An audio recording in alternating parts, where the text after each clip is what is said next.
The wedding ceremony lasted exactly 12 minutes. Commander Torvak Venus counted every second. He stood in the great hall of the Imperial flagship, dressed in the ceremonial armor of his ancestors, and watched the human woman walk toward him. She was small. All humans were small. Her brown hair was pulled back from her face, and she wore the simple white dress that her people favored for such occasions. She moved with quiet grace, her eyes forward, her expression calm. Torvik felt nothing but cold duty. The Valorian Empire had ruled 100 star systems for 10,000 years. His family line stretched back to the founding wars, when his ancestors had conquered worlds and built an empire from blood and fire.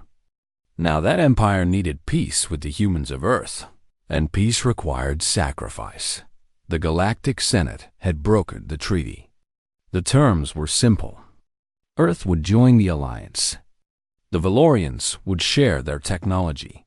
And to prove that both species could live as one, a marriage would bind them together. Torvik had been chosen. He had not volunteered. The woman stopped before him. Her name was Laura Mitchell. She was a diplomatic attaché, whatever that meant. She was also a former Marine, which meant she had served in her planet's military. Torvak found this slightly interesting. Humans were not known for their warriors. They were known for their short lives, their fragile bodies, and their strange tendency to feel emotions too deeply. The priest spoke the ancient words. Torvak repeated them without feeling. Laura repeated them in a steady voice. When it was done, they were married. The assembled nobles applauded politely. Torvak saw the looks they exchanged behind their hands. He heard the whispers they thought he could not hear. Bonded to a creature that will die before his first century ends. The great Venus line reduced to this. She is pretty enough, I suppose. For a human. Torvik kept his face still. He had expected this. He had prepared for the humiliation. What he had not prepared for was the way Laura turned to him after the ceremony, looked directly into his eyes, and said, "Thank you for doing this." He did not know how to respond. He simply nodded and walked away. The days that followed were strange and uncomfortable. Laura had been given quarters near his own. She did not demand his time or attention. She did not weep or complain. She simply existed in his space, quiet and watchful, like a small animal observing a predator. Torvik told himself he did not care what she did. He focused on his duties. The alliance with Earth was fragile, and there were many who wished to see it fail. The Kethvori, a brutal insectoid species from the Outer Rim, had been raiding border colonies for months. War was coming, and Torvik needed to prepare. He saw Laura at formal dinners and diplomatic functions. She sat beside him as his wife, eating little, speaking less. When nobles addressed her, she answered in simple, careful sentences. When they ignored her, she did not seem to notice. One evening, Admiral Catherine, an old friend of Torvak's father, approached them at a reception. "So this is the human," Catherine said, examining Laura like she was an interesting specimen. "Tell me, child, what do you hope to gain from this marriage?" Laura looked at him calmly. "I hope to prevent a war, Admiral." Catherine laughed. "Prevent a war? You? How would a creature like you prevent anything?" "By being here," Laura said. "By showing that our species can live together. By being patient." Catherine snorted and walked away. Torvak expected Laura to be angry or embarrassed. Instead, she simply returned to her meal. "Does it not bother you?" Torvak asked later, when they were alone. "The way they speak to you?"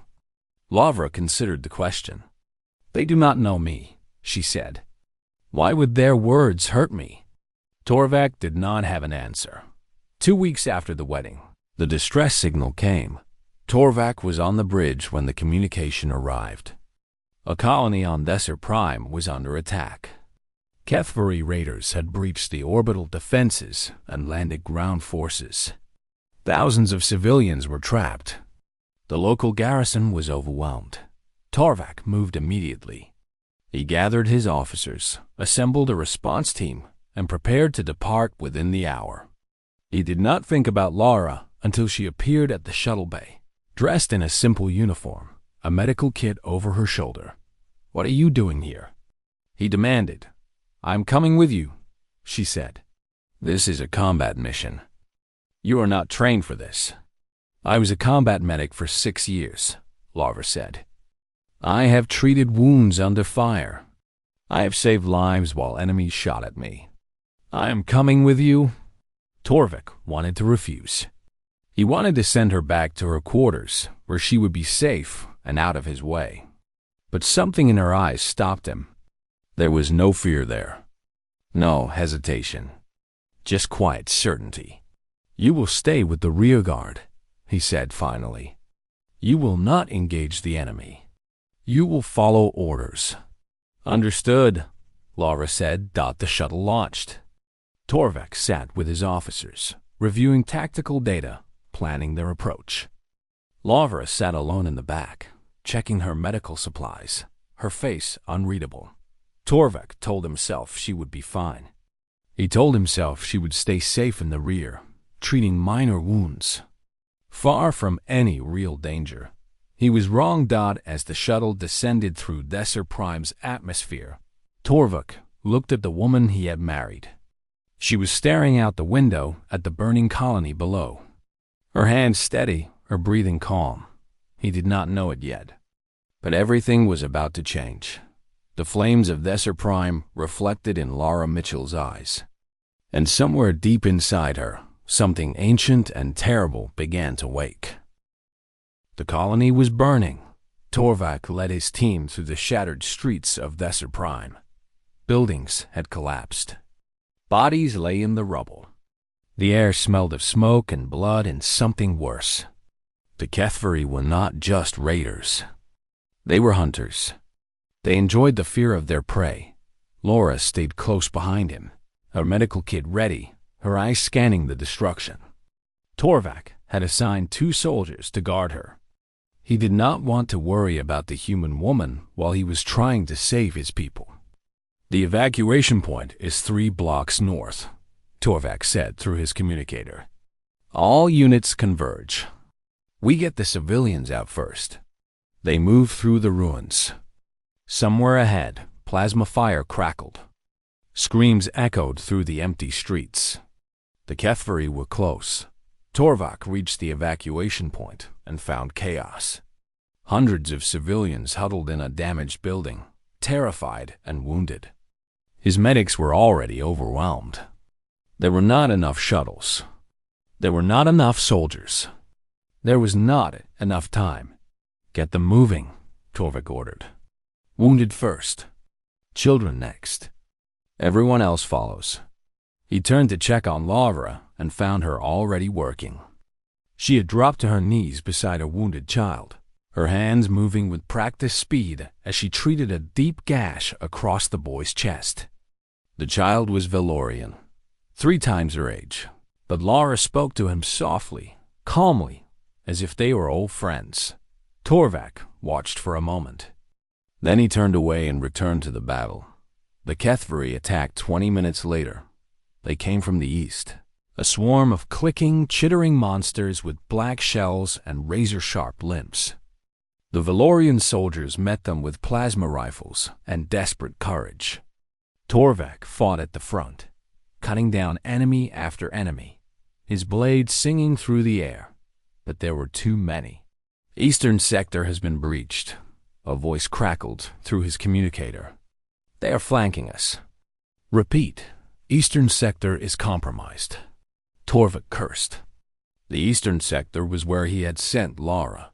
He had stationed her in a medical tent, far from the main battle, supposedly safe. "All units, report status of the human attack," he commanded. Static. Then a broken voice. "Sir, the medical tent was overrun. We lost contact with her guards. We do not know where she is."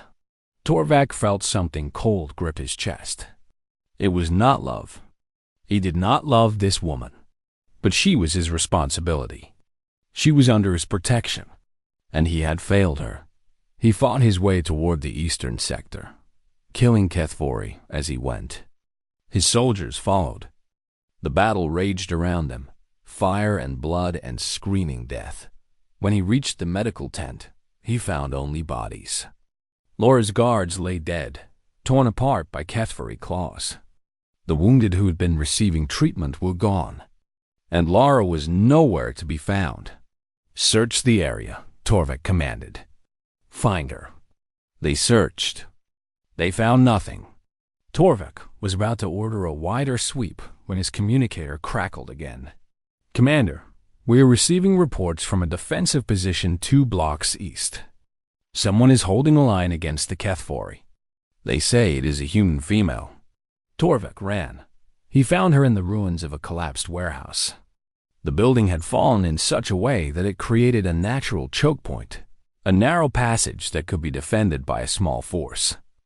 Lavra had gathered the survivors from the medical tent, perhaps 30 wounded soldiers and a dozen terrified children, and brought them here. She stood at the entrance to the passage, a HFY blade in her hands. 3 dead HFY lay at her feet. Her uniform was torn and soaked with blood, some of it hers, most of it not. Her face was pale but calm. More HFY were coming.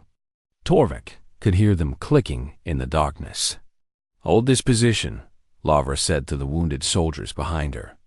"Do not let them through." Then she walked forward to meet the enemy. Torvik watched in disbelief as the small human woman charged into a group of HFY warriors twice her size. She moved with a speed and precision he had never seen. She ducked under slashing claws, drove her stolen blade into joints and weak points, used the bodies of falling enemies as shields against their companions. She was not just fighting. She was surviving. Every movement was efficient, brutal, calculated. She did not waste energy on fear or hesitation. She simply killed and killed and killed. Torvik finally remembered how to move. He rushed forward with his soldiers and joined the battle. Together, they pushed the HFY back. The enemy retreated, confused by the ferocity of the resistance. When it was over, Torvik stood in the blood-soaked ruins and looked at Lara. Mitchell dodged. She was still standing. Barely. A deep wound in her side was bleeding freely. Her left arm hung at a wrong angle. Her breathing was shallow and rapid. But she was still standing. "The children," she said. "Are the children safe?" "They are safe," Torvik said. Lavra nodded. Then her eyes rolled back, and she collapsed. Torvik caught her before she hit the ground. She weighed almost nothing in his arms. She was so small, so fragile. And yet she had done what trained Valorian warriors could not. She had held the line. She had saved lives. "Get a medic," Torvik commanded. Now, he carried her back to the evacuation point himself. His soldiers watched in silence. The wounded she had saved watched with something like awe. Later, when the battle was over and the colony was secured, Torvik sat beside Laura's medical pod and waited for her to wake. The doctors said she would recover. They said she had lost a dangerous amount of blood. They said it was a miracle she had survived. Torvik did not believe in miracles. He believed in strength and will and the refusal to die. He looked at the sleeping woman and saw her for the first time. Not a political burden, not a fragile creature. Something else entirely. When Lara finally opened her eyes, Torvik was still there. "You should have told me you could fight," he said. Lara smiled weakly. "You never asked." For the first time since their wedding, Torvik found himself smiling back. Word spread quickly through the Valorian fleet. In the mess halls and barracks, soldiers whispered about the human woman who had killed 3 HFY warriors with a stolen blade. In the officers' quarters, commanders discussed the reports with disbelief and growing curiosity. In the noble courts, those who had mocked Torvak's marriage suddenly fell silent. Lavra recovered slowly. The wound in her side had been deep, and even with advanced Valorian medicine, she needed time to heal. Torvak visited her every day. He told himself it was duty. He told himself he was simply checking on a member of his crew. He knew he was lying. "Tell me about Earth," he said one evening. Sitting beside her medical pod, Lavra looked at him with tired eyes. "What do you want to know?" "Everything. I want to understand where you came from. What made you into what you are?" Lavra was quiet for a moment. Then she began to speak. She told him about Earth, about a small blue world that had tried to kill its inhabitants since the beginning of time. She told him about ice ages and volcanic eruptions and diseases that wiped out millions. She told him about wars that lasted decades, about weapons that could destroy entire cities, about humans who slaughtered each other over land and resources and ideas. She told him about survival, about how humans had crawled out of caves and built civilizations, about how they had fought and died and kept fighting, generation after generation, refusing to surrender to a hostile universe. "We are not strong," Lavra said. "Not like your people. We do not live long. We do not heal quickly. We break easily. But we do not stop. We never stop. That is the only thing we know how to do." Torvik listened in silence. He had studied humans before. He had read reports about their biology and psychology, but he had never understood them. Not until now. "You are Death Worlders," he said slowly. "Your planet is a death world." "Yes," Lavra said. "And we are still here." The war with the HFY grew worse. 3 more colonies fell within a month. The HFY were spreading across the border systems, burning everything in their path. The Valorian military stretched thin, trying to defend too many worlds with too few ships. Lavra healed and returned to duty. She requested assignment to a frontline combat unit as a field medic. Torvik refused. She requested again. He refused again. "You almost died," he said. "I will not send you back into that." "Your people are dying," Lavra replied. "Every day, while you protect me, soldiers bleed out on battlefields because there are not enough medics. Let me help." They argued for 3 days. Lavra did not raise her voice. She did not plead or cry. She simply presented her case, again and again, with the same quiet certainty she had shown on Desser Prime. On the 4th day, Torvik relented. He assigned her to the medical corps of the 7th Fleet, stationed on the front lines of the war. He told himself he was making a tactical decision. He told himself he was using resources efficiently. He watched her shuttle depart and felt something he had never felt before. Fear. Not fear of battle or death. Fear of losing her. Lara served with the 7th Fleet for 3 months. Reports came back to Torvik regularly. He read everyone. She had saved a wounded pilot by dragging him half a kilometer through enemy territory while HFY hunted them. She had performed emergency surgery on a damaged ship, keeping 6 soldiers alive until rescue arrived. She had held a dying soldier's hand and talked to him about his family until he passed, then picked up her rifle and returned to the fight. The soldiers of the 7th Fleet began to call her the Ghost. She was small and quiet and appeared without warning wherever she was needed most. She did not command them. She simply worked alongside them, bleeding with them, suffering with them, never complaining, never stopping. Valorian soldiers who had laughed at humans before stopped laughing. They had seen what Lavra could do.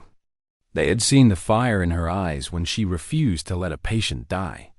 They had seen her stand against the enemy without fear. Torvik watched recordings of her in combat.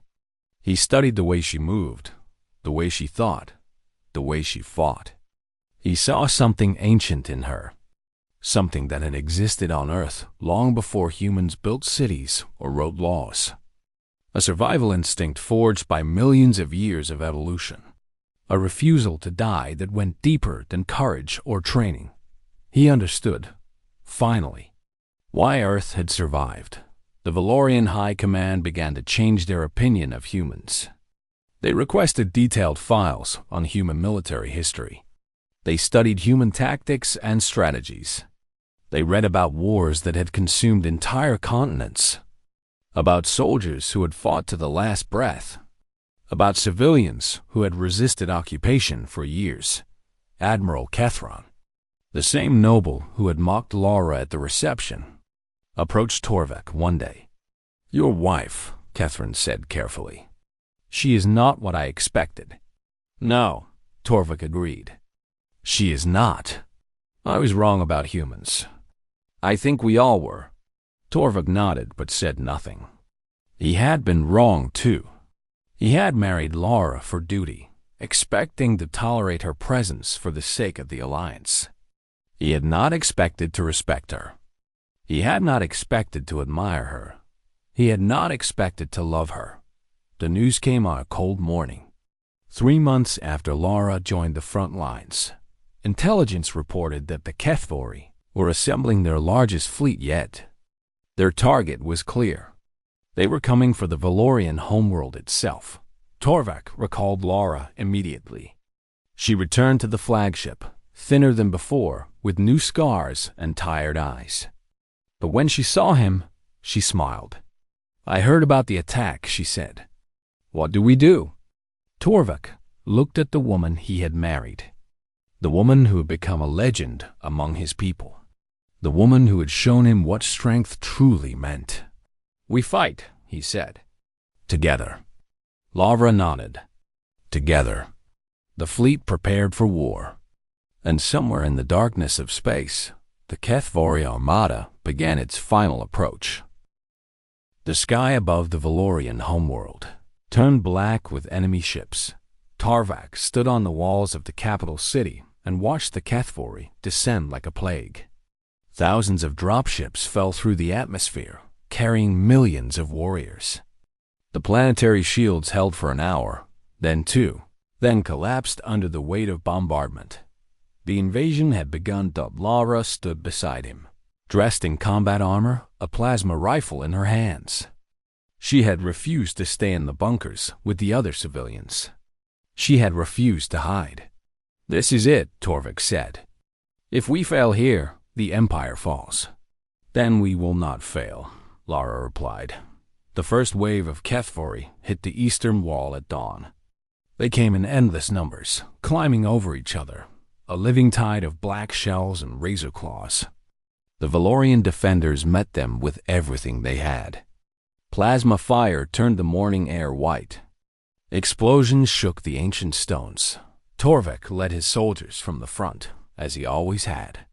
Laura worked behind the lines, treating the wounded, keeping soldiers alive long enough to return to the fight. For 6 hours, they held the wall. For 6 hours, they pushed back the enemy. Then the HFY broke through. They came from a section of wall that had been weakened by orbital bombardment. 1,000 warriors poured through the gap, spreading into the streets, hunting civilians. Torvik rushed to contain the breach. He fought through the enemy, his blades singing, his armor covered in blood. But there were too many. For every HFY he killed, 3 more took its place. A warrior twice his size caught him from behind.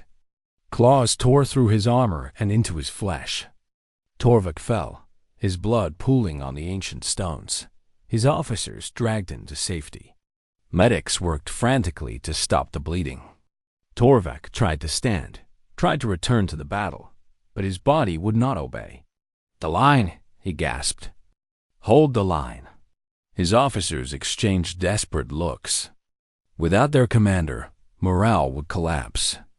Without leadership, the defense would crumble. They needed time to reorganize. Time they did not have. Laura appeared at his side. Her armor was dented and scorched. Blood ran down her face from a wound on her forehead. But her eyes were clear. "I will hold the line," she said. Torvik grabbed her arm. "You cannot. They will kill you."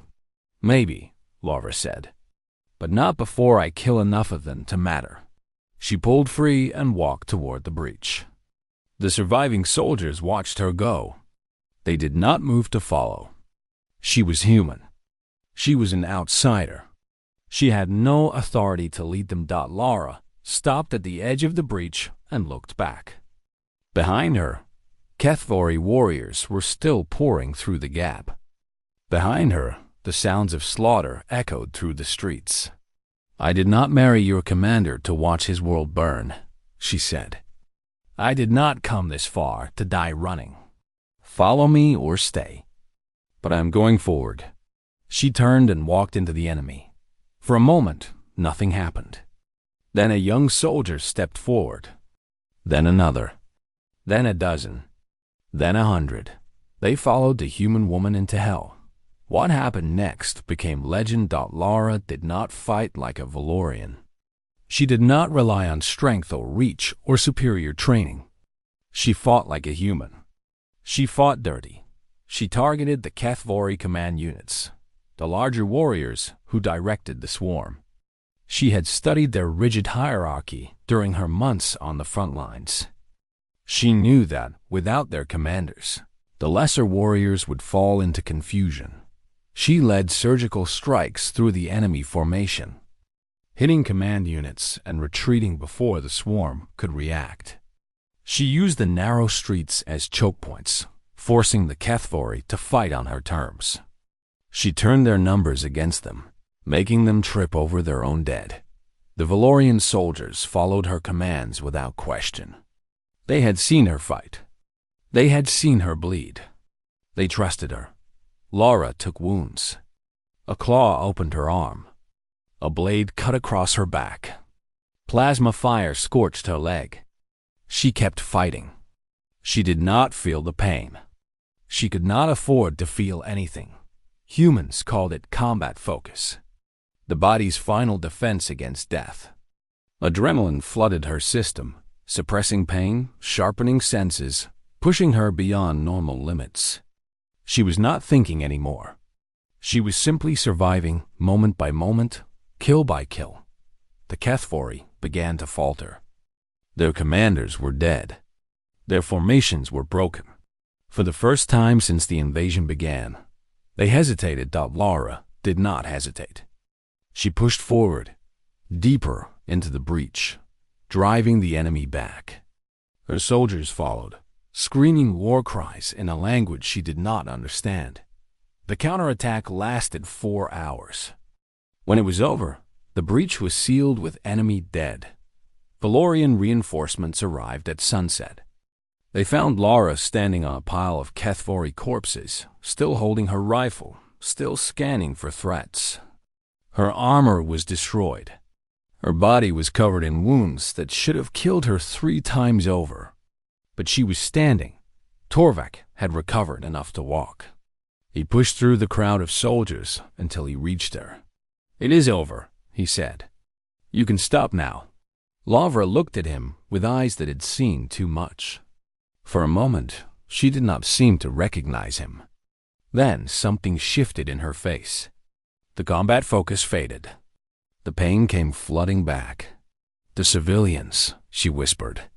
"Are they safe?" "They are safe." "You saved them." Laura nodded once. Then her legs gave out. Torvik caught her.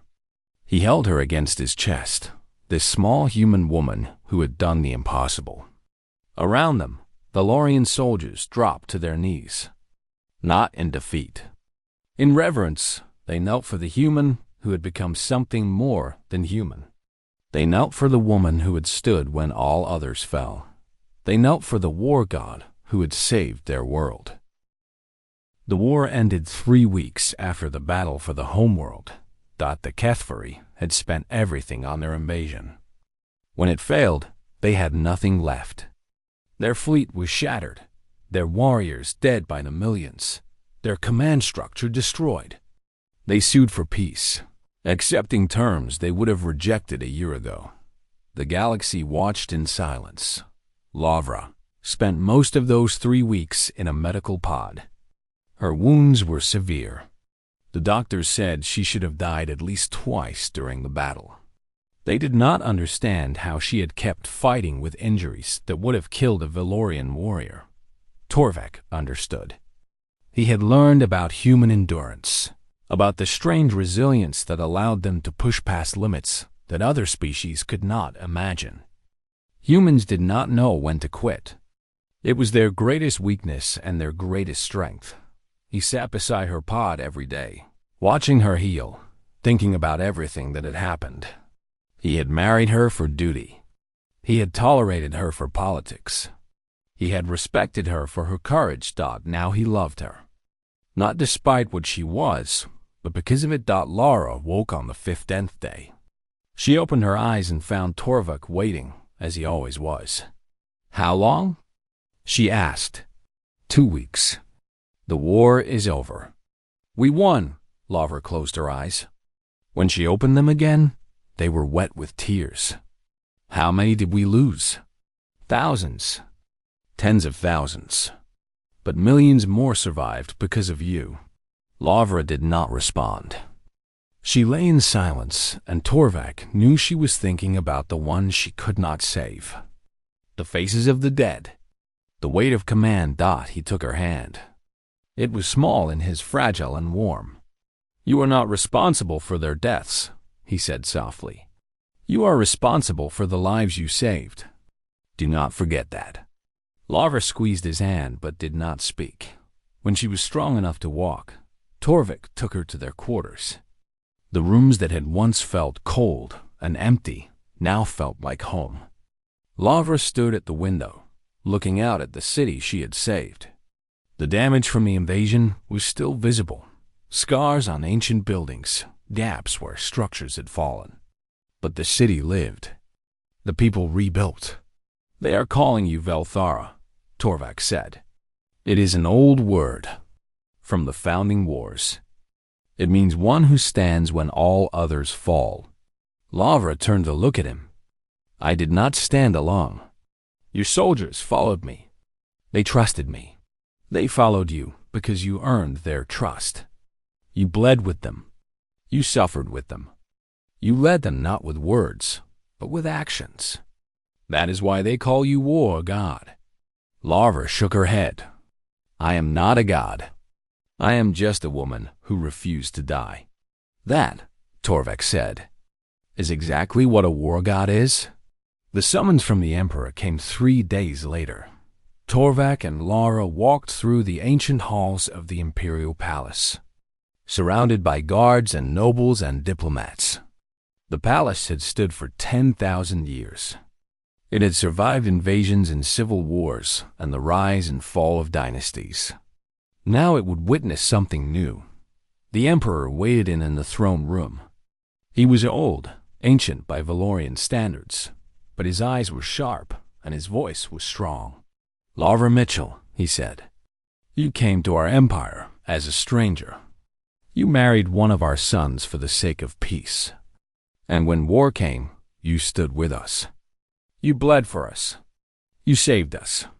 Lavra bowed her head. "I did what anyone would do." "No," the Emperor said. "You did what very few could do. And you did it not for glory or reward, but because it was right. That is the mark of true honor." He gestured, and a servant brought forward a small box. Inside was a symbol Lara did not recognize, a golden emblem shaped like a star. "This is the seal of the founding," the Emperor explained. "It has been given to only 12 individuals in 10,000 years. It grants full citizenship, noble rank, and all the rights and responsibilities of our people. You are the first human to receive it. You will not be the last." Lavra accepted the seal with trembling hands. Around her, the assembled nobles and officers applauded. But she did not seem to hear them. She was looking at Torvak, and he was looking at her. 1 week later, Lavra addressed the Galactic Senate. The great hall was filled with representatives from 100 species. They had come to hear the human who had turned the tide of a war. They had come to see the woman called Velthara. Laura stood at the podium, small and quiet, still bearing scars from the battle. She did not look like a war god. She looked like exactly what she was, a human being, fragile and determined and utterly unbreakable. "I am not here to threaten you," she began. "I am not here to boast about what I did or what my species can do. I am here to tell you the truth." The hall fell silent. "Humans are small. We are weak. We live short lives and die easily. By your standards, we are barely worth noticing. But we have survived on a world that tried to kill us every day for millions of years. We have fought each other and ourselves and nature itself. We have crawled through ice ages and plagues and wars that nearly destroyed us. And we are still here." She paused, letting the words settle. "We do not ask to be feared. We ask to be understood. We are not conquerors. We are survivors. And survivors know that the universe is hostile, that safety is an illusion, that the only way to live is to stand together against the darkness." She looked around the hall, meeting the eyes of species who had dismissed humanity as irrelevant. "Earth offers itself not as a master, but as a guardian. We will stand with any world that faces extinction. We will fight for any people who cannot fight for themselves. We will give everything we have, including our lives, to protect those who need protection. That is what humans do. That is what we have always done." The Senate was silent for a long moment. Then, slowly, the representatives began to rise. One by one, they stood, offering the gesture of respect that crossed all species and all cultures. Laura Mitchell, the human who had married for duty and become a legend, bowed her head and accepted their honor. That night, Torvak found Laura on the balcony of their quarters, looking up at the stars. "The Senate voted to grant Earth full membership," he said. "Humans will serve in the Joint Military Command. Your people will have a voice in galactic affairs." "Good," Laura said quietly. "That is what I wanted." Torvak stood beside her. The stars stretched above them, endless and cold and beautiful. "I married you for duty," he said.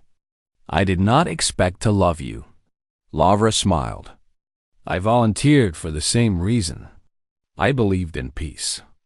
I believed it was worth any sacrifice. And now?" She turned to face him. The scars on her face caught the starlight. "Now I know that some sacrifices give us more than they take.